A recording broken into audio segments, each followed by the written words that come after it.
What's going on, everybody? Welcome to this week's Lumix Live. We're going to be a little bit of a lower paced today. As some of you who've been joining us for a long time may notice, my voice is a little shot. We've just gotten back from Infocom and Cinegear last week, and unfortunately, I've just in the tail end of getting over a bout with COVID. So we wanted to come back out here, get you guys a ton of information, talk about some of the stuff that we showed at Cinegear and at Infocom, as well as use this opportunity to address questions that we weren't able to get to last week during the recorded stream about the announcement of the GH6 firmware that will be coming on July 5th. So as anybody who's new to this stream may, well, if you're new to the stream, you don't know, these are the weekly broadcasts that we do where we offer the entire community an opportunity to check in with us, ask us a bunch of questions, get answers directly from the manufacturer, and be able to actually just, have a community built where, we'll always try to get you the best answers that we can about anything about these cameras. So, yeah, it's kind of the overall concept of what we do on these streams. So I have my GH6 hooked up so we can go through some of the menu things. We've had a ton of questions come in through last week, so I've got them all queued up here. And then if anybody else has questions while we're going through these broadcasts, as you can see in the chat, tag at Lumix Cameras before it, and it'll help me see them so that we can address them throughout this broadcast. Unlike previous weeks, I don't have a recorded session portion of this to go over some things, so we're going to wing this a little bit more old school like we used to do.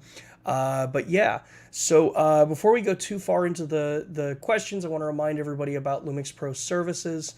We have two tiers here in the United States. We have the Red and the Platinum tier available.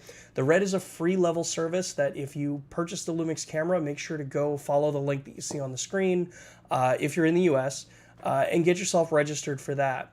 If you're joining us from overseas, there is a link down in the description that will bring you to the global page where you'll be able to see what's available in your region and get yourself registered up there and see which levels are available.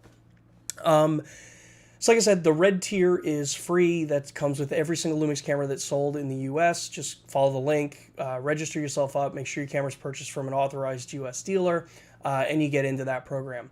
The Platinum tier gets you that little extra level of protection and peace of mind, where you get all the benefits of the Red tier, so extended 3-year manufacturer warranty, but you also get things like 2-day repairs with next-day shipping both ways, so if you're someone who really needs to make sure your equipment can be returned on time. There's also some loaner capabilities with the Platinum tier. You also have access to our exclusive membership hotline, so if you're someone who would rather speak to a person to work through an issue or a challenge you may be having with the equipment, the Platinum tier is definitely what you're going to want for that. You also get discounts on out-of-warranty repairs. So if you drop a camera, break a lens, things like that, you're going to get a 20% off discount if you happen to have your camera or lens sent in for repair. So I highly encourage you to check out these different programs. If you're not in the US, like I said, the link's down in the description. You can take a look at what's available in your region and then go from there. So let's jump right into this. Let's take a look at some of these questions that came in originally. So I think it's Lindrick. It says, any news on the 24 Hertz cinema frame rates extending to 48p in normal recording?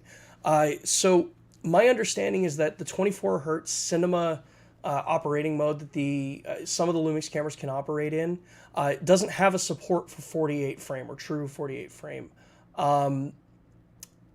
It is something that I know we've asked about and looked into see what it is. A lot of times if you look at certain frame rate or resolution combinations, sometimes it does just come down to whether or not there is a standard set forth for that combination within the normal like AV spectrum. So are there recorders that support it? Are there displays that support it? That's not to say that it won't ever happen. It just makes it just changes priority as to whether or not it's something that can be developed or how long it would take to develop for something like that. So unfortunately, at this point, I don't have an update of any further expansion on the 24 Hertz cinema operating modes in the cameras when it comes to extended frame rates. But it is something that we will have conversations about. I'll bring it up with Matt Fraser, and then we'll kind of go from there and see what we can get you. So I know that's not the answer you're probably looking for, Lindrick, but that's about what I can get you right now. And then a follow-up question was, could 120 frames per second 422 10-bit theoretically be possible in pixel-to-pixel setup? A lot of things are theoretically possible. When it comes to sensor readout speeds, region of interest, the crop, which is just another way of saying the crop on the sensor, a lot of things can be theoretically possible. It's a matter of if that and the combination of the Venus engine or any processor at that point are able to manage the amount of data, the heat generated, things like that. So sure, it may be theoretically possible, but there's a lot more that goes into it. It could be, like I said before, thermals. It could be whether or not the processing system is actually designed to handle that output. But you also run into things like, what is the image quality going to be like if you have to start binning down or not binning down, going down into pixel to pixel for different kind of resolutions. Again, that's something that we can ask our engineering team. Obviously, we can't make promises about things like that, but it's a really good question, and that's exactly why we have these platforms, so that you can ask them, our engineers can see them, and then determine, is there a big enough demand for something like that to devote resources to develop, especially if it's something that's not commonly done in the industry.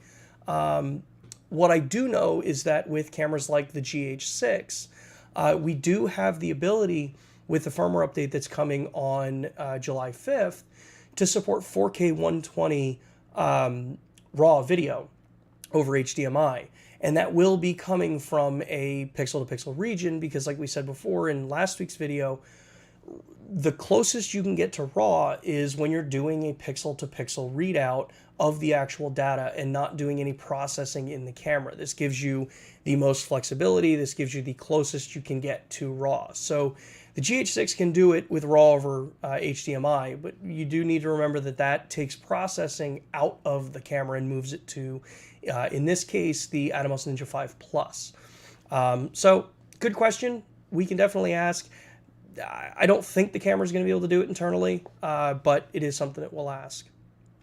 Let's see here. Paul asks, is the LUMIX Webcam Driver abandoned? No Apple Silicon support and no update for almost 2 years. So no, it's definitely not abandoned. One of the things that kind of, again, goes to figuring out where the priorities are for updating different programs, different software, different features, comes down to the adoption of it. So when it comes to LUMIX webcam drivers, which is basically what they are, they're just drivers for Windows and Mac.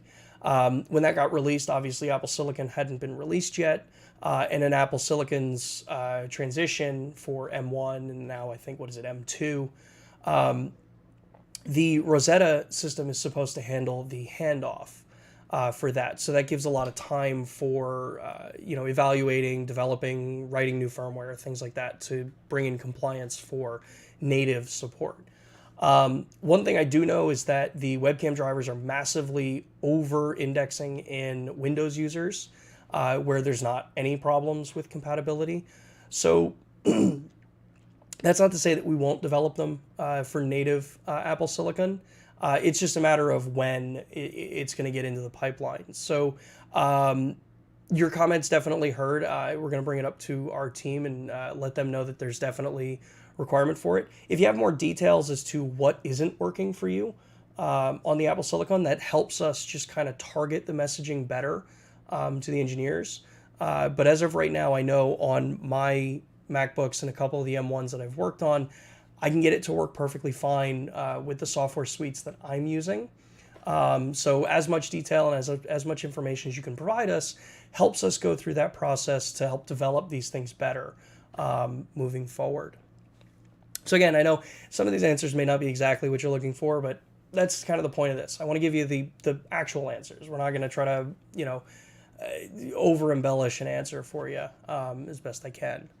So let's see here. A question from Scott. Any possibility of enabling 6K or 5.9K 422 10-bit on the S1H and S1? 420 holds up well, but 422 would be fantastic. My understanding specifically with the S1H and cameras like the S1, and I'll take these in two parts. The S1H, 420 to 422 10-bit in HEVC, since for one, 420 10-bit is in an HEVC is an HEVC file. 422 10-bit HEVC is not widely supported by hardware for decoding outside of some of the MacBooks and some of the newer architectures. So in some cases, you start looking at where going up to these much, to 422 versus 420 can be great, but it's a balancing act of whether or not you're going to end up causing more problems by having something like that the vast majority of people can't edit with, versus having something that's reliable, will work pretty much anytime you put it into any program whatsoever, and canvasses the best experience across the board. As hardware updates and as hardware gets better and better on the editing side, obviously things like that change. It wasn't too long ago that we weren't even doing 420 10-bit HEVC because software and hardware on the PC side and Mac side didn't really support it that well. So that's one part of it. The other part is also thermal loads and overall data rates, things like that. 420 10-bit is a much more efficient compression, so you can get by with lower bit rates and get the same perceived image quality as a 422 at a lower bit rate. So you also have to balance out, can the device actually manage 422 10-bit at the higher bit rate that would be required? So say if you're at 200 megabit per second in HEVC, you'd want to have at least 400 megabit in H.264. Can it do that, and what kind of thermal implications does that cause on the system? And then also whether or not the processor is designed to handle that much data, that much processing at any given time. So that's usually why with a lot of these things, you'll see certain features, certain recording modes, bit rates will start to get deployed as new processors come out, as new cameras come out, because the hardware is more comfortably able to work with it. You're not really always butting up against that red line of, is it going to be stable in every single environment that you put it in?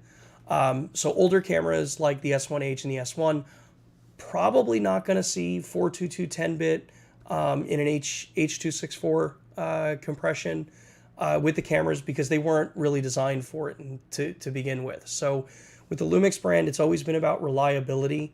When you turn the camera on, when you click record, it's going to do exactly what we say it does, and not really leave any kind of worry that, hey, you're going to have thermal runaway or things like that. That's usually why you won't see stuff like that in older cameras if it was never designed for it. That's not to say that our engineers don't always reevaluate and push things harder if we can. I think we've shown that with the GH5, the original, the classic GH5, with how much we've been able to do firmware-wise to that camera over the 5+ years that camera's been out, and only recently had to basically make the decision that we can't push the engine any harder. We need to come out with a new model with new hardware to be able to support future updates that we want to do with the camera. So let's see here. will there be a return of the 20x digital focus assist on the GH6? I really miss this feature. I can ask. Honestly, it's one of those things that I've honestly not noticed the difference between the 20x and I think it's 10x on the GH6. It's possible that just, some of those things, again, the amount of stuff that the camera can do all simultaneously, you got to start looking at what it can do, what pushes it past the safety bound as far as being able to produce the image and punch in while recording. So yeah, it's something we can ask and see what's there. The trade-off with this, I know, is that with the GH6, it did enable the ability now to punch in while recording video, which is something we've never been able to do on the previous cameras. So I'd have to dig in and see if that is a trade-off of being able to do that with the new system versus the older system where you weren't bound by being able to do this while recording. Let's see here. Rhett says the GH6 has a 50 megabit per second, 60 FPS mode that shows up as 30p in Adobe software. Any clue why? One thing I would just double check is make sure you're not in a interlaced codec. The GH6 does have the ability to shoot 50i or 60i, which is going to be 30 frames per second. If you're in the standard progressive mode, so 60p, it's possible that it's just a bug in the way Adobe is displaying the metadata for the image. One of the other things that you can always take a look at with the GH6 as well, let me go to my camera here to show this, is that if you're looking at the metadata that comes out of the GH6, there's two sets that you can basically get out of this camera. So to start with, when I go into the settings here, you have something that's not really commonly known about the GH6 is that we have two file recording structures in the camera. You have the DCIM, which is the more traditional photo-oriented file structure, and then you have the cinema structure. So if you look in here, I've got the camera menu up, I'm in the settings menu, and I can go to Cine style file settings, and I can change this to be camera and card number. And then I can go into the video file naming and say if I want to have this in the standard DCIM or if I want to use Cine style. One of the things that this can bring you is better metadata when you're using the Cine style. So because the parameters are different between the way files are stored between these two modes, you can get some more information when you're using Cine style. So the other thing to do is set your camera up to shoot that way if you're primarily shooting video. You can leave it in that way for stills as well. That's what I do. Just changes where you're going to find the files themselves. They're not going to be under DCIM. They're going to be under private to get you that kind of information and go from there. But I will look further into the Adobe setup. Rhett, if you can let me know in the chat which version of Premiere you might be using, I can see if I can replicate it on my side. And then bring it up to the engineers if there does seem to be an issue there. At least so our guys can maybe communicate with Adobe to see if it's where potentially something could be. Let's see here. Again, everybody, sorry about the raspiness in the voice. Let's see here. Dave's Nature Production. I left a comment on this on a previous stream video, but would it be possible to have 5K 16:9 10-bit recording on the GH6 for higher than 4K recording in 16:9? Probably. Some of this stuff might be possible. It's a matter of when you start looking at the resolutions and the aspect ratios, is it particularly needed in the larger scale? So with the GH6, you do have the option of recording 5.7K. Now that is in a 17:9 aspect ratio, so there's a little bit of a difference there when you're looking for verse 16:9 versus 17:9. But ultimately, if you do the 5.7K, you're still going to get more resolution than 5K. So you start looking into how much of that is actually really going to be needed. And then obviously, one, can it be encoded? Is that resolution and frame rate combination something that's readily accepted in different editing softwares? What's the compatibility like across all the different platforms? These are all the little things that camera manufacturers have to keep in mind when you start looking at these different aspect ratios. As it is with 6K, like in our cameras, we've got 5.8K open gate for the GH6. We have 6K open gate in cameras like the S1H. But these are in the full 4:3 or 3:2 aspect ratio. So some of it just comes down to if we get enough of a response for it, we can evaluate and see if it's something that can be easily added into the cameras, and then what would be required to actually add it into the cameras. So for the most part, I'd say there's always possibilities. It's a matter of if we get a big enough interest or call for some of these different recording options, and then how much it takes to develop it, and then make it just as reliable as the rest of the options as well. Because you also have to remember too that if you're doing 5K and it's coming from a 5.7K wide sensor, what's the downscaling algorithms that have to be used? How much energy does that take? How much processing does that take to make it done reliably? So hopefully that answers your question a little bit, Dave. Let's see here. Oh, thank you, YouTube. Where were we? Raven. Andy says, can something be done about the GH6 punch-in focus? It's really soft compared to my GH5 G9. It's hard to manually focus sometimes. This one I know has been brought up to the engineering team to see about the punch-in focus resolution to see. Unfortunately, I don't have any updates as far as what can or if there's anything that can be done for it. But we'll follow up and see if we can get an answer. Raven says, what are your personal tips for using AFC in an interview situation? Follow-up was, I tried to keep the autofocus from pumping in the background with AFC mode 1 plus area with the person direction on by using a tight 1 meter focus limiter, but it didn't do much to help. So for this, I think it's going to depend on the type of interview situation you're doing. So for things like this, like Lumix Live, I would consider this an interview setup. I've got the camera set up. I do use one area AF, and I do use some custom settings for my AF setup. In an environment like this where I do have lights behind me, right over here, if I can point to it right over here, a lot of it just depends on how much I move. If I move a whole lot, yeah, the focusing system's going to try to move and change focus. However, what I will say is that by looking at a lot of YouTube interview style videos, it's about the same for almost any manufacturer, regardless of the AF system that's being used.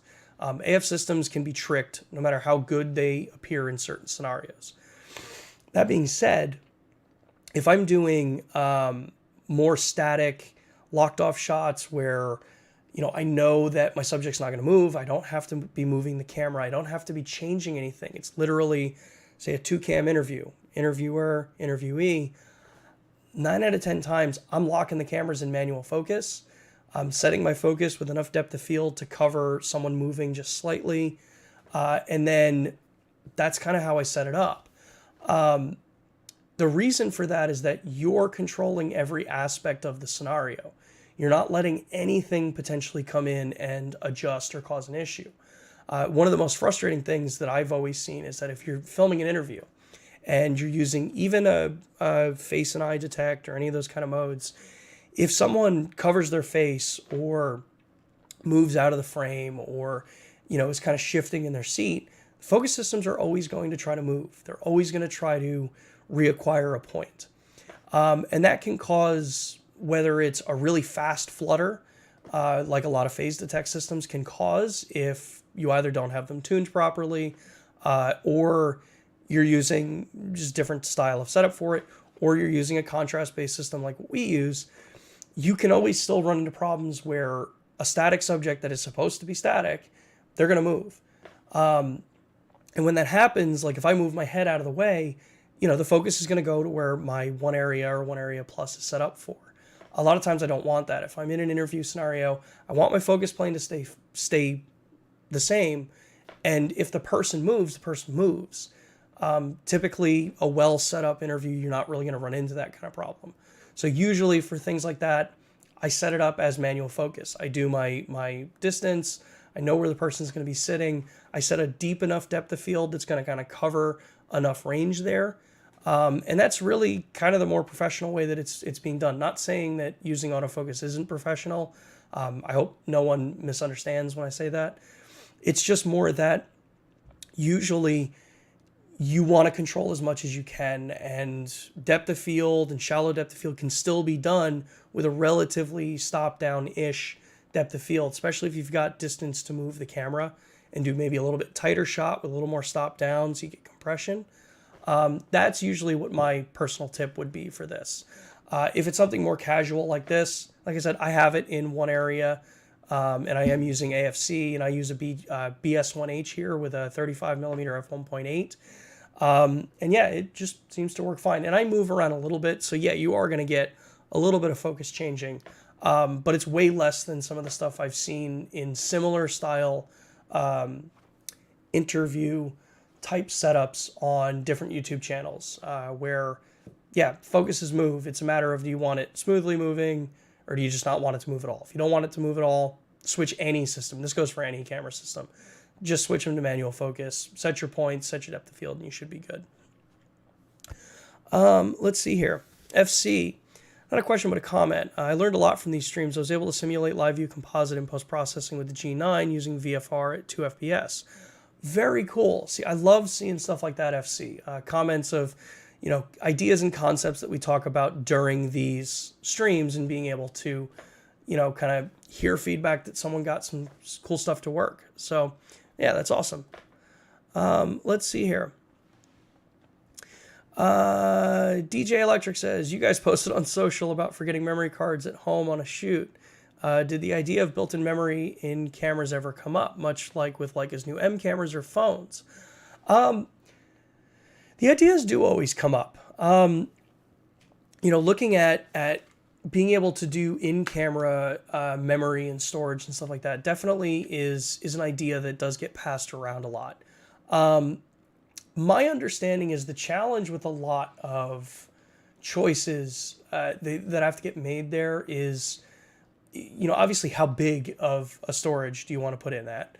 And then you also have the known increase in cost. There's more price volatility in storage media. So you'll see memory cards will fluctuate a lot with card prices, depending on like the volume that company's buying and being able to supply to you. You also end up being stuck with solid state media in a camera. It's not to say that it's bad to do it. I know, like we said, like with our phones do this all the time. So we've got storage in our phones, and we don't ever have a problem with that. But again, it has come up. I just think in the conversations I know I've had, usually the costs of deploying internal storage outweigh the benefits you'd actually get from it. You end up having to pay a lot more for the cameras to do internal storage than you would just relying on external storage. But it is a good point. Some cameras have started coming out with it more and more. So I'm getting a weird notification on YouTube that my stream looks like it froze. So let's take a look at this while I look through some more of the questions here. Let's see. YouTube, are we still actually live? Okay, yeah. YouTube does look live. My YouTube backend just looks like it's being annoying. All right. DJ Electric also says, as an S5 S1R owner, I'm seeing that it's been nearly a year since they got a firmware update. Are they expected to get stuff, live comp on the S1 series? Idea on if they should ever get it. So yeah, there's always periods that, as cameras come out and as they start to age out in the systems, you always will start to see, some cameras will start to drop what firmware updates can be pushed. Cameras like the S1 got a ton of firmware updates within the first year and a half of its release and really pushed the capabilities of that camera pretty quickly, very fast. That's the same exact thing that I just said. So anyway, so cameras like the S1 got a lot of firmware updates that really pushed what it can do to the point where you start looking at, well, how much more can the camera do? How old is the camera? Is there a newer camera that's got newer hardware that's able to surpass what the previous hardware is able to do? And that's kind of what you can see like with S1 looking up to like the S5. And again, like the S5 got a ton of firmware updates. It got RAW over HDMI, got a lot of stuff that necessarily wouldn't have been thought of at launch from the original series. So there's always a kind of cycling move on some of these things. I can't say that the S1 or S5 or any of these cameras aren't going to get any other updates. I also can't really say that they are going to get any other updates. That's usually stuff that we find out much closer to when something will come out on these kinds of things.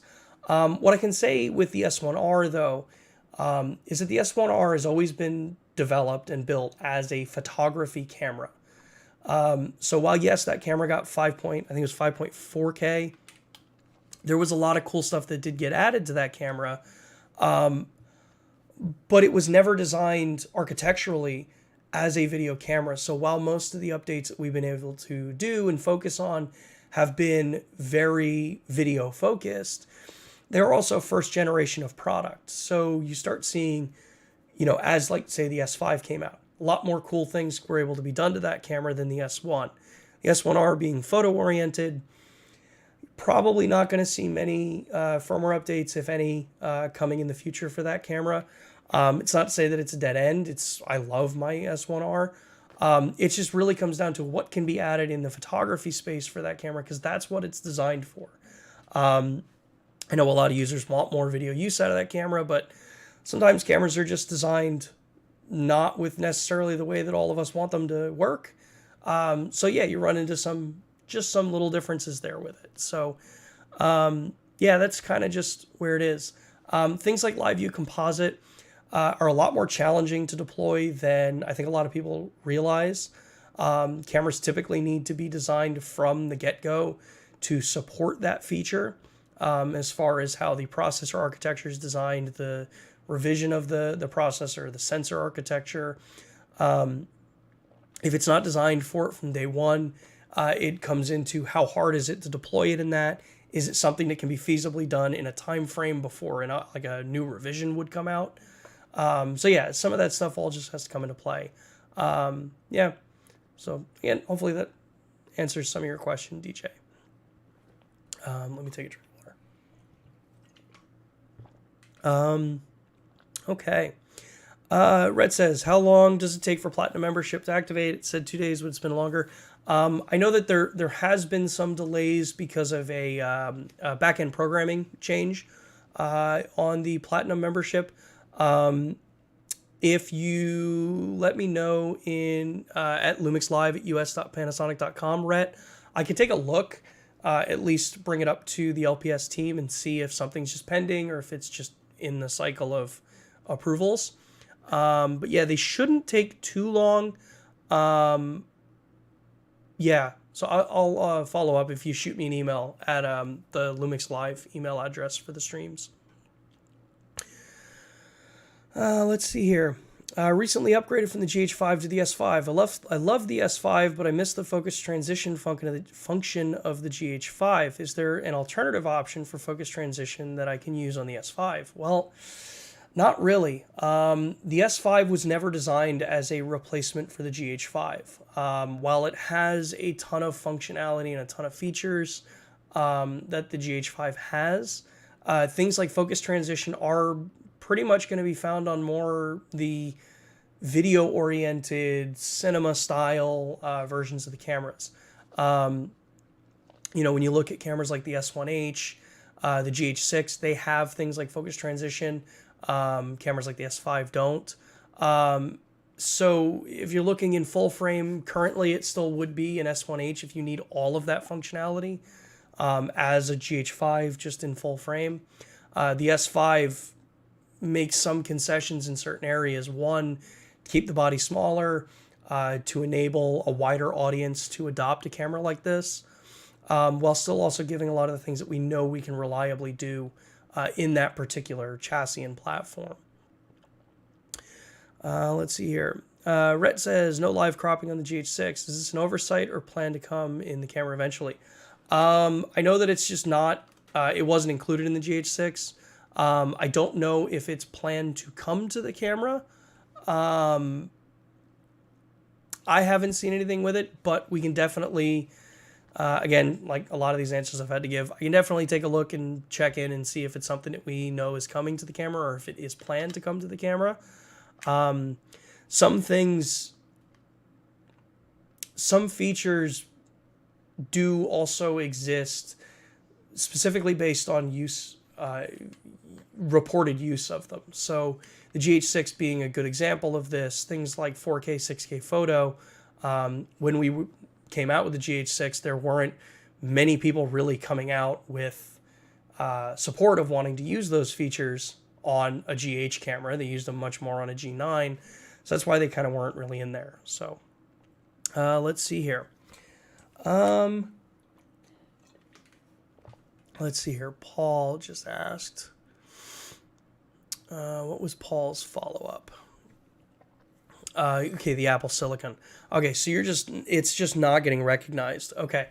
I haven't run into that particular one. If you let me know which which Mac OS you're running, I can definitely get that into the engineering team, Paul, to see. I know the ones that I've worked on aren't the most up-to-date Mac OS. We typically aren't allowed to update our computers, especially if they're work computers, at the same exact time. And I don't have a personal one that I always keep 100% most up-to-date with M1. So just let me know what version you're on, Mac OS version, and I can pass that on to the team to do some research on. Let's see here. I noticed the GH6 has a similarly soft shutter button like the G9 or the S5 compared to the S1, G90, or G100, which have a lot more tactile half press. Is this by design? Yes, it is actually. Little things like that. The tactile feel of half step, things like that, those all come from feedback of actual users, which is preferred, which they kind of really don't like, button placements, things like that. All of that kind of stuff is designed by feedback from users. And after the G9 came out and then the S5 came out, a lot of the feedback we got was honestly that users preferred that particular feel for the button. Now, we all have our own opinions about that. I personally am someone who likes a very positive half step, like on my S1R. But very quickly, I was able to adapt into the GH6's button without any real problem. So yes, it's by design, and it's a fairly common thing across the board for all manufacturers. Usually you'll see some design changes based on what user feedback is actually giving us. Let's see here. Can the shutter speed dial be locked anyway without locking other functions like aperture and ISO? Chris, on the GH6, it can be. So if you go into the GH6, like we see here, if I go into my lock lever settings, since the GH6 has a lock lever, I can come down here onto page 2, and you can see that I can independently, sorry again, everybody. I can independently lock out the rear or front command dial, as well as also the actual rear command dials. So the top two are control dials. The back one is a command dial. So yeah, you can totally customize them on a GH6. Older cameras, I believe it was still locked out to where it was, just one set and the other. So stuff like that, we would definitely have to just double check and see with our team if it's something that can be done for previous cameras. But that's the kind of stuff that, again, these streams are what allow us to provide this information to our engineers, to our product development teams, and actually provide that these are things that you all are asking for. They're not just shouted out into a void. They're collected in one area that we know all of our teams look at. So let's see here. Is it technically possible for the GH6's focus limiter function to be added to other cameras currently sold by Panasonic, G9, GH5 Mark II? And if so, would Panasonic do it? It would be fantastic. Again, just like I've said a couple of times, a lot of things are technically possible. A lot of times it just comes down to time. How much time can be devoted to porting some of these different modes into different cameras. The more people ask for these things, the more likely we are to be able to go to bat for all of you and get some of these things added in.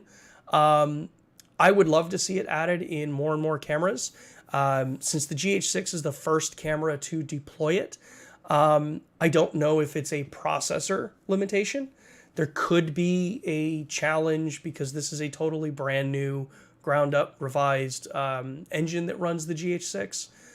That could be something to do with it, which just makes it harder to develop on the older ones.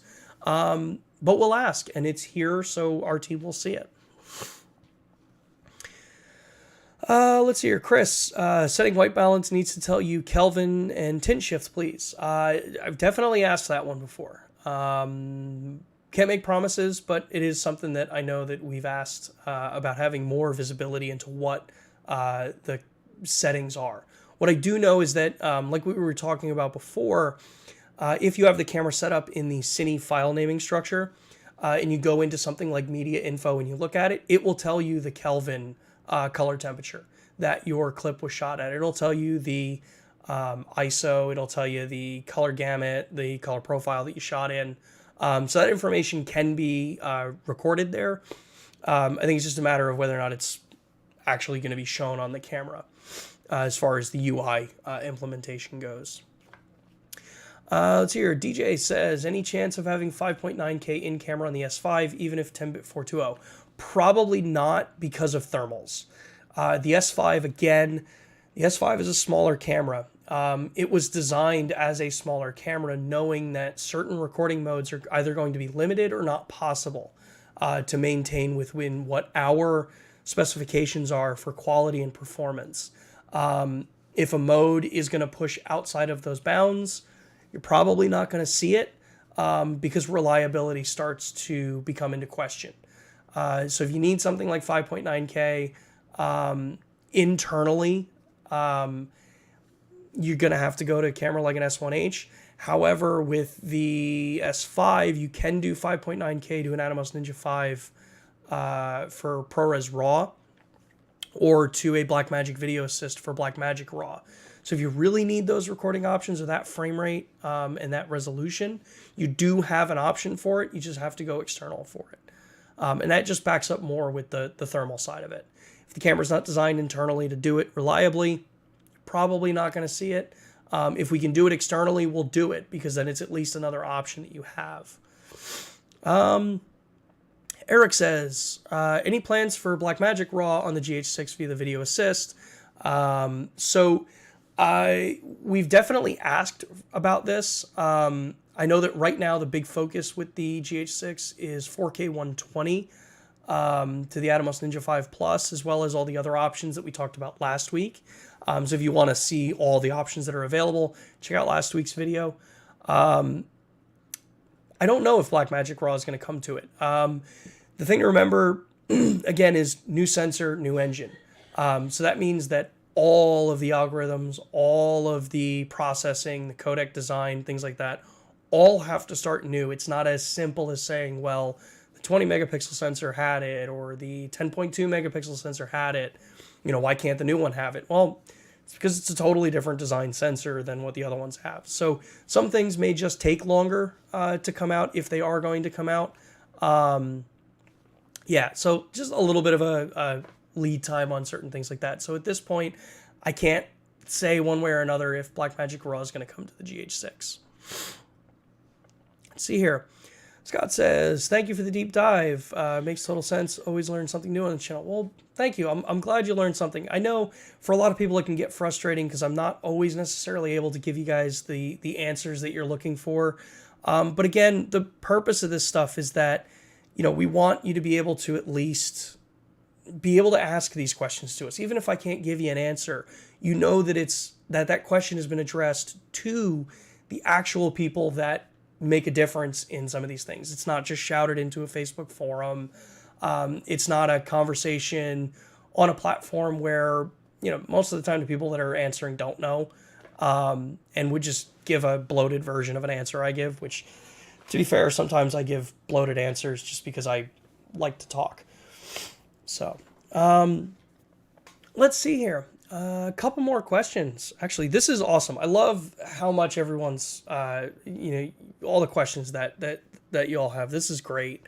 Let's see. Where were we? Again, YouTube. Jump in the comments. I love it. Chris says, to film interviews and weddings, would the S1H be a better choice over the BS1H? Any reason to get one over the other to film interviews and weddings? It really depends on your kit style. Couple things to keep in mind is that with the BS1H, there's no in-body stabilization. So if you're someone that's rigging your camera up already, where you're going to have a monitor on it, you're going to have something like, you know, a V-mount battery for powering things, yeah, the BS1H could be a great option, especially if you're always running on a gimbal. The trade-off there is going to be that if you don't want to run on a gimbal, you have no stabilization, or you're limited to buy the stabilization that the lens has for you. So While image-wise, they're going to be identical between each other. You're not going to have any difference between them there. It just, at that point, just comes down to use case. Personally, I like the idea of using the BS1H mainly because, one, it uses our VBR style batteries, which means that a VBR 58 or 59, depending on which, when you bought the battery, gets you about 5 hours of recording. That can be a huge benefit. And a lot of that's because, with the BS1H, there's no on-camera monitor, there's no viewfinder that draws power. It's a much more simplified platform, so it can be much more power efficient just because of the design of the camera. But if you know that you need to be handheld and you need stabilizer, the S1H is definitely going to be the better choice there. Speaking about power options, this is actually a decent segue because we got a lot of questions about this at Infocom, was how we powered all of our cameras for the show. Traditionally, you'll see camera manufacturers will run power right to a camera, and we'll run it off mains voltage. We actually, for the last couple of shows, we've taken a very different approach. Because USB power delivery has become a very common thing with a lot of our cameras, we've now been able to adopt just using things like this. This is an FX Lion Nano 1. It's a V-mount battery, but we're not using it as a V-mount battery. We have I think it's Small Rig makes a simple little V-Lock plate that allows us to mount this to the camera, lets us run our DTAP to the monitor. So for the box cameras, we were running Portkeys BM5WR monitors, since they allow touch control over the entire menu over USB. So we were running this into the monitor, and then we would run either the DTAP or a distribution plate into 12 volt for the box camera, and then the DTAP into our monitor, which basically got us the ability to have these cameras set up for people to play around with and shoot with for the entire day of the show without having to change batteries out. And then as a backup, we'd have just one of the VBRs mounted into it. Now, as far as like an S1H goes, this allows us to have the standard battery in the camera. We have a couple of these tiny little, what are they, like 4-6-inch USB cables. Plug one of these in here, and this gives us the 9-volt 3-amp that we need for the S1H. Plug that right into the camera, our monitor right into the DC or the DTAP output. And again, the entire day, we're basically able to run right off one of these and keep things nice and compact and a more, I'd say, real world scenario as to how any of us would actually go out and shoot with these things where you don't have access to mains power all the time. So that was a little bit of a tangent, but yeah, that BS1H conversation just made me think of that. Chris says, filming an open gate on the S1 is filming 6K 24p right, and the LCD is where I'll create the timeline. Final Cut Pro is timeline where I had settings for vertical and horizontal, right?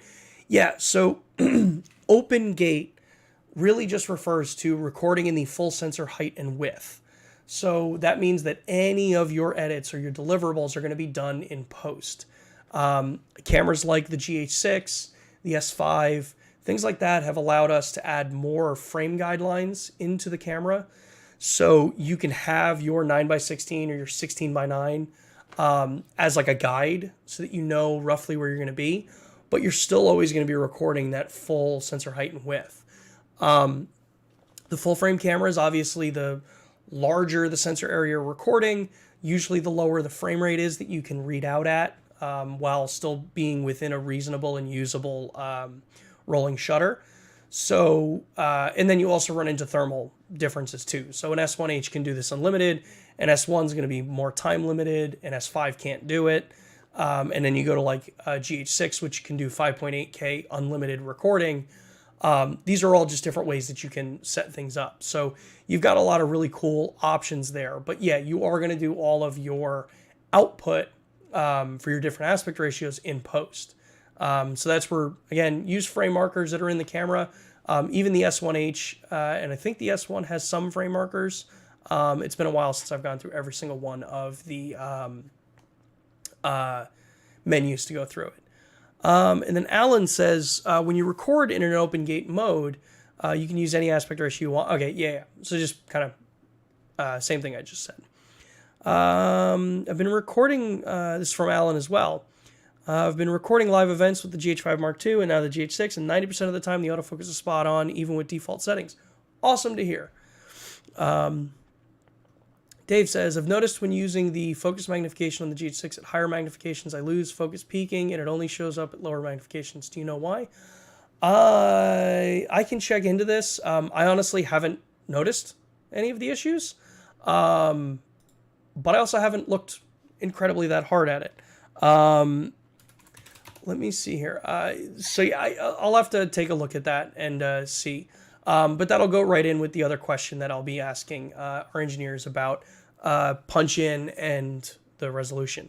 Focus peaking does rely on contrast, so depending on how small of an image you get, if the contrast is dropping in an area, that could cause some challenges for it. That's where playing around with the different settings for peaking can come in. So if we go in and I take a look at focus peaking, you'll see on cameras like the GH6, you have +2, -2. So maybe play around with these, see which tends to work better for you. The other thing I've noticed too with a lot of the modern cameras is I have to start changing the colors that I use for peaking so that I can see them better. Some of that stuff may help you. The other thing that you can try in the meantime is if you set the camera to monochrome preview, that can also help because that allows you to take out any of the color that could be conflicting with the focus peaking, and just make it maybe a little bit easier for your eyes to see it, especially if it goes into where it's really like really fine focus peaking for you. Let's see here. Where'd we go? There we go. Alan says, hope you feel better soon. Yep, definitely on the tail end of it. Just the voice at this point. When I press record on my GH6, my Ninja 5 screen goes blank, then comes on for a few seconds later. Then I have to go manually hit record on the Ninja 5. 265 on the Ninja, but I have MP4 internally. First thing I would check, Andrew, is one, just make sure the Ninja 5 is up on the most current firmware. And then the other thing to take a look at is make sure that, let's see if I can do this quickly. You want to make sure a couple of the things are set up so that, do I have it set up on this? Yeah, so if you look at the, I'll try to do this correctly here. So if you look right across from where my finger is, you'll see the HDMI and then the pause icon. Make sure you're seeing that on the camera. That should be able to say, or what that's indicating is that it's set up for timecode triggering to the Atomos product or to a Blackmagic product, whichever one you're using. Make sure that the triggering is set up right, because what might be happening in that particular case, because I don't have a lot of experience with the 265 recording on the Ninja, it may be that the camera starts to record, but the recorder is not getting the record signal, so that's why it's not starting. You would get that by making sure that you turn timecode display on. So go into the camera settings, go to timecode as you can see here. Make sure that timecode output is on, and then typically I make sure timecode display is also on. And then you want to go to the HDMI out rec output and make sure that HDMI recording control is turned on. That'll get you that icon, and then make sure that on the Atomos product that it's pulling the timecode over or pulling the triggering information over HDMI, and that should fix that for you. If not, maybe check with Atomos, see if it's potentially a bug in the firmware there. I know Atomos has been pushing a lot of updates, and there's going to be, if not already, the update on the 5 Plus, and I think even on the 5 for the GH6 with all the newer options that are coming out. So let's see here. Will the GH6 RAW be 444? And I don't understand about some of the resolution modes. Some have an additional crop, right? Yeah. So RAW is not 444. 444 is dictating that you have chroma subsampling of some sort, or you're sampling the image. The RAW that comes out of this is ProRes RAW. or that's being recorded in the Ninja 5 or Ninja 5 Plus. So it's not 444. When you do record RAW with our cameras, unlike some other manufacturers, we're giving you as close to RAW as you can get, which means that you record pixel to pixel. So things like 4K 120 is going to be 4096 by 2160, pixels right in the middle. So it'll be a pixel to pixel readout, which means that you will have a crop over what you're going to record internally, but you're getting the raw data being sent out. If you're doing things where you're going to be recording or sending out a raw signal that's taking the full sensor width, downscaling it, and then sending it out, well, you're processing it. It's not raw at that point. You're not taking the data off the sensor as it's being generated and sending it out. If you want to record on the camera and you don't want to have an additional crop, that's where you get the extended modes that you can record with. That's where 5.7K will come in, which will give you full sensor width. It'll be 5.7K in resolution, but then you have more limitations in frame rates for those options. The video that I showed last week that we did has all that kind of information, so definitely go take a look at that video, Andy, and I'll explain it in a little more detail there. Let's see here. Alan says, I've noticed on my GH5 Mark II that the LCD goes black for a second or less from time to time during recording. Any idea why this is happening? Check your eco settings. See if you have it set for any kind of power saving mode. That's usually where I would first take a look at. GH6, do you think there will be any development on speeding up on how quickly it rolls into record? Seems to be a very slow start. Coming from the GH5. I've heard some comments about that. I haven't personally experienced it. One of the first things I would double check, Sky, is if you can isolate it down to CF Express or SD and see if there's a difference there. Some card types, you want to make sure that, one, the card's formatted in camera. I know I'm going to get raked over the coals for saying that statement again. Make sure the card's formatted in camera fresh before the start. If you're using CF Express, make sure you're doing a low-level format on that card, and then see if there's any change there. In some cases, it could be the amount of time that it's taking to access the media. If the media is not reporting back in the right file structure and the right information, check out a couple of those things to see if it speeds up. But it is something I know that we've reported into our team that some users may be having some experiences with different record start times.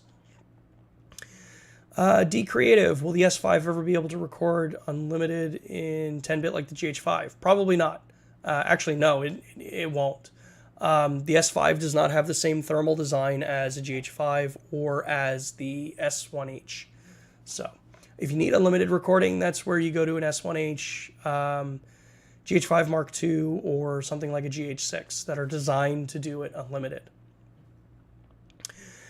Chris, please add the locking features from the GH6. Yeah, it is one of the things that I have asked. Can we port that back as far as locking goes?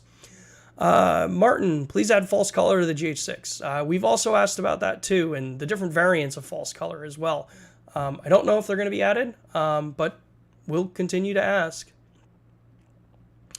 Right, so feedback from this photographer is tactile, half press is great, S5 style is greatest of all time. Yeah, a lot of this stuff, it always just comes down to, however many people we ask about all these things, it's like the rear LCD screen. You're going to be right half the time and wrong half the time. So, yeah, we can always keep asking.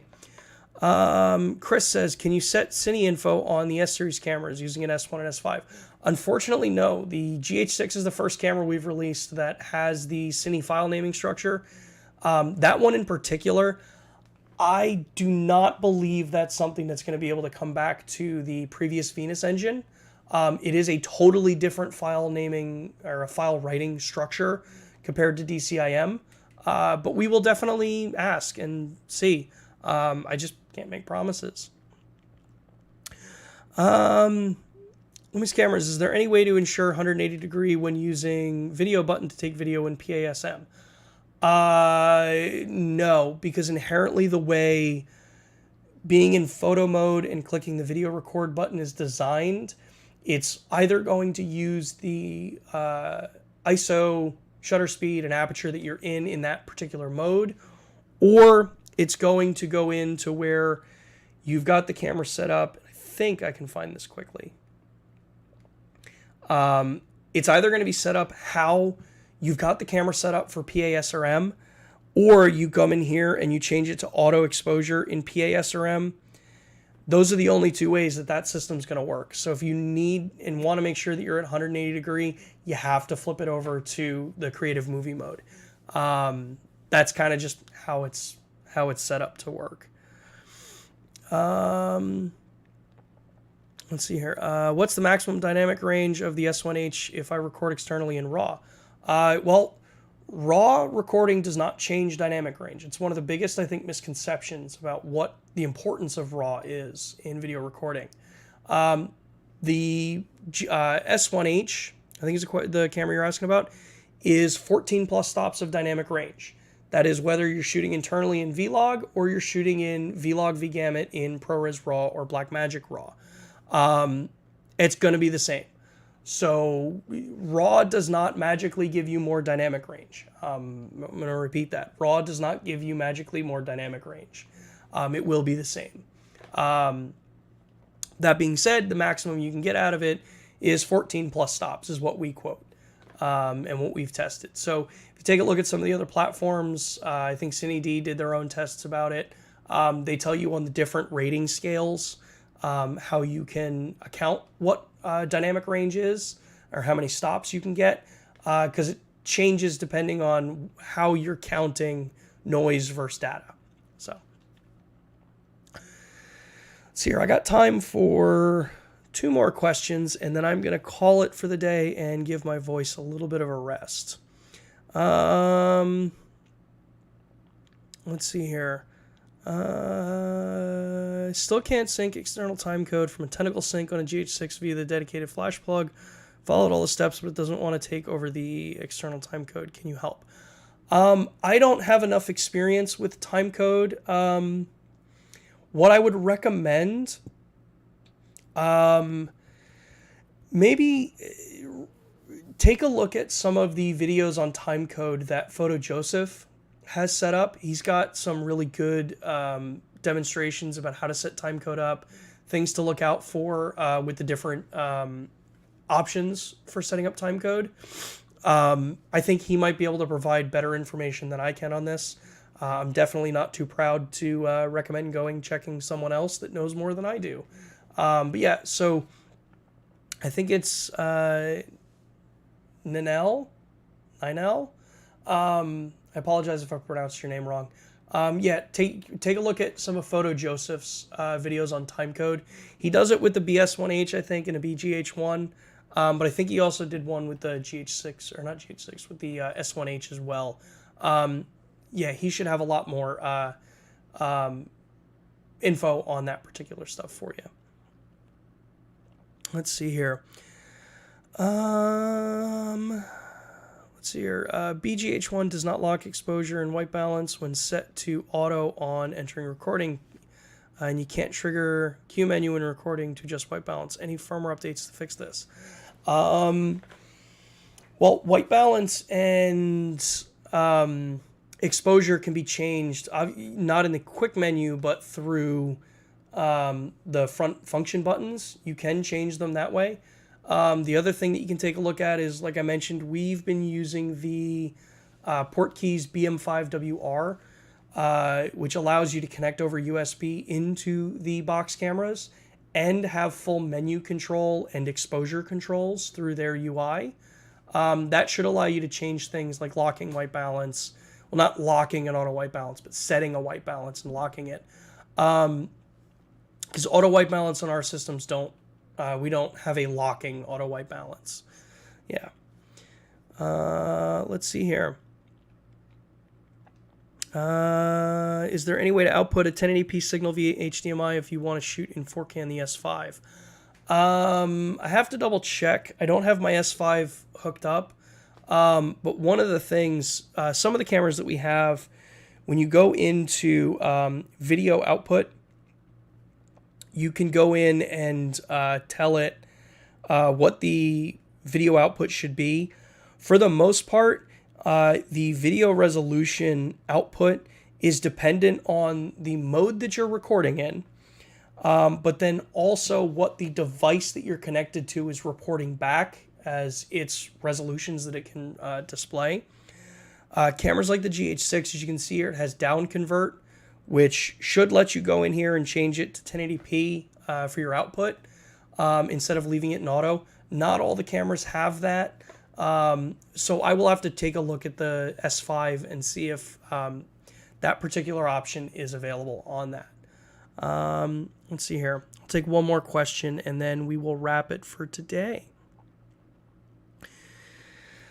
I can actually take two more. Trinity Media or Super Zero. Hopefully Panasonic will purchase it. GH5 Mark II. Oh, Super Zero with the GH5 Mark II. Oh yeah, no. The GH5 Mark II is definitely still going strong. Firmware updates and support are always kind of in waves. It just depends on the GH5 Mark II got a bunch of updates already. Now we're on to one of the other cameras, and then things are typically cyclical when it comes to that. So even though we may be in a lull for that camera right now, it's because we've got other cameras that we got to update as well. So Trinity Media says the GH5S, when in manual focus mode, you can tap the screen to focus on a particular subject. How come the S5 can't do that? The S5 can do it when in AF mode, though.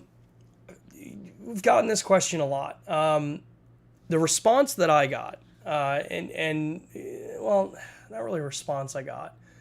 The feedback I got is that the change between being able to do it in manual focus, where you would tap the screen, move the box, then it would manual focus, was actually in the conversations and in the lead up to the newer cameras coming out, was actually something that was not desired at the time when we were evaluating. And a lot of that was because manual focus, the logic being manual focus is manual focus. You don't want anything being able to tap the screen and change your focus by accident. So sometimes features that some of us may really like, overwhelmingly the vast majority of people end up actually not liking. So you start looking at the balance there in the designs. I hear your feedback, Trinity Media. We've definitely got a lot of people that have come out and started saying that they really like that feature. I don't know if it's something that can be added back in, but it is something that in that transition to the other cameras, when we did all of our surveys and our studies about UI design and control, that was one of the things I know that was just kind of like, it didn't really make sense for a lot of people. So that's why it was one of the reasons why I think it was just not included in there. It was also basically determined at that point too that you've got back button AF. So wherever your focus box is, you just press the AF button and it racks the focus to that point. So, but it's something we'll bring up. I can't say that it will happen. I can't say that it won't happen. But yeah, we can bring that one up. And then the last question here, William Turner, would it be possible for a firmware to allow 5.9K on S5 without it being raw? 10-bit 422, for example, to an external recorder. This is going to come down to, if you're talking out to an external recorder, video resolutions and frame rates are all within a standard and data rate through HDMI. The HDMI spec is a standard that has to be maintained, especially if you're a company that's part of the specifications. So things that are outside of normal resolutions or what is within those specifications, if they're not laid out in the spec, you're probably not going to see them. Unless something changes in the specification that adds it as a kind of like allowed frame rate. I would love to see higher resolution video feeds come out, but that's usually why like you only see UHD and Cinema 4K because they're known specifications within that standard. 4x3, when you send 4x3 out, like in any of our cameras, if you're recording in the anamorphic or an open gate mode, they're actually put within a 3840 by 2160 video output. So you get pillar boxes and you're not actually getting the same resolution. That's usually how that kind of stuff happens. So can't say that it won't happen, but I would lean on the fact that it probably won't happen unless things like the HDMI video specifications change. All right, with that, I'm going to call today's stream. Thank you all so much for bearing with me through this particular stream. There were so many good questions, and I appreciate all of you for sticking around, asking them. If you enjoyed or got something out of this, and you feel that we deserved a like and a subscribe, I would greatly appreciate it. It helps me bring you guys more of this kind of content and more of these streams. We will be back next Thursday live at 2 p.m. Eastern time. Hopefully by that point I will have my voice back and not be so tired by the time we get done with these. Yeah, lots of cool stuff coming. We will dive more into things like the GH6 and the capabilities that the camera has. And we will address a lot more questions that come through. If you have more questions for the next week's stream, feel free to drop them in the comments of this video afterwards, and then I'll go through them, curate them, and allow us to have some more cool conversations next week. Last reminder about LUMIX Pro Services. If you recently bought a camera, take a look at LUMIX Pro Services Red if you're here in the US. Take a look at Platinum if you're someone who wants that extra level of peace of mind with your camera. You can take a look at them at the links in the video here. We also have them down in the link in the video description. If you want to continue chatting with us, follow us over on Instagram, link in the description. And if you're someone who wants to just, kind of mindlessly go through a bunch of funny content and, see some cool stuff created by a camera brand that you all use, take a look over at our TikTok account. We've had some funny pieces over there. Just cool to be doing some different things. With that, again, everybody, thank you so much for tuning in. I look forward to talking to you all next Thursday at 2 p.m. Eastern time. And yeah, take care. Hope everyone has a great rest of your weekend. Later.